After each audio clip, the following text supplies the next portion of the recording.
We're now 71 days from Trump taking the oath of office. What is the most important thing that everybody is looking for? That is my question. I'll start with you.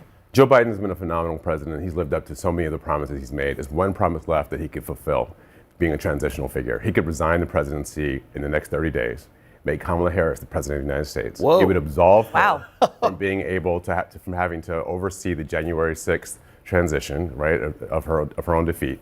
And it would make sure that it would dominate the news at a point where Democrats have to learn drama and transparency and doing things that the public want to see is the time. This is the moment for us to change the entire perspective of how Democrats Okay, this operate. has now jumped from an internet meme to a Sunday morning show. Jamal's out here right now. Congratulations. Season of House of Cards. I thought you were going to say, what about the Supreme Court? That's also out there. Well, the Supreme Court might happen. I don't know if it will, but I think this is something that's in Joe Biden's control. And if he did it, it would fulfill his last promise. It would give Kamala Harris the chance to be the 47th president of the United States of America. It would disrupt all of Donald Trump's paraphernalia. Right? He'd have to rebrand everything.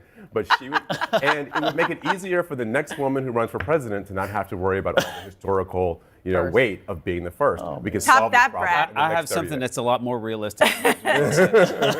There are 7 Americans right now in dungeons in Gaza. If Hamas does not have them walking and talking on American soil before Donald Trump is president, they will have hell to pay. And I'm looking for that to happen in the next 70 days. We haven't actually heard a lot from Donald Trump. I know he's like getting his administration put together, but it would actually be nice if he goes to the White House if he is the president for all, if he is the president for Americans, talk to the people who did not vote for him and earn our trust to say, other night you said like Democrats should let us work. Talk to us then, engage us. Don't just continue to feed your base and continue to throw red meat. Be the leader that both of you think he can be. You're already showing some good faith with that beautiful red suit this morning.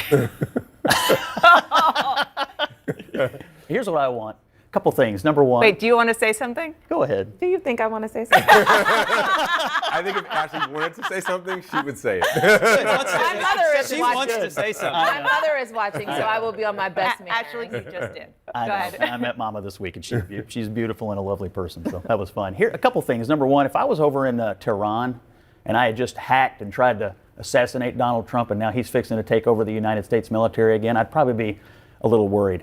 On the domestic front, there's a political science term for what Republicans did this week. It's called a country butt whooping. And they have a mandate to govern. And one thing I want to see them do is get a handle on the bureaucracy.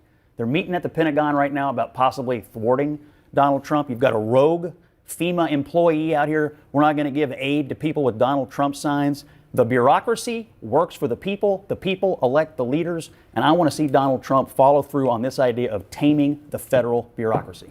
Schedule F. Okay. Al Gore Everybody- loved the reinventing government. Rigo. God bless you guys. I hope it works out. Good luck. Thank you all. Appreciate you being here.